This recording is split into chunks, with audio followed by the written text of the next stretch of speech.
I agree. I think there are reasons to be optimistic, and I really appreciate your perspective on that.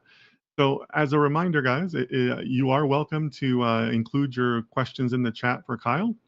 Already see at least 4 or 5 of them, so we're going to get to those right now. But it's not too late for you to go ahead and jump in there and put your question. And I promise I will do my best to get to it as we go along here.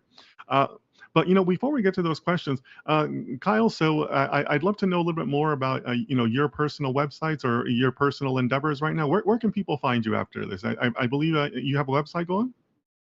Yeah, so whenever I left City, I decided to set up something what I call a social enterprise. Basically, it's a website. It's a company called the Audit Hub.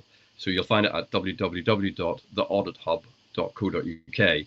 And I suddenly realized whenever I left that, for auditors, there's no real sort of one-stop shop for all things audit, be it information, careers, opportunities, things like that.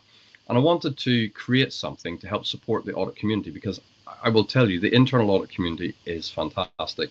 We're a small bunch, but we're a great bunch in terms of, always connecting in with each other. And I keep bumping into old friends from the audit community from 10, 20 years ago. And it's been fantastic. We continue to chat. We have lots of debate and discussions on a lot of the principles of audit. And I suddenly realized, can we put that onto somewhere for auditors to go to find information on that?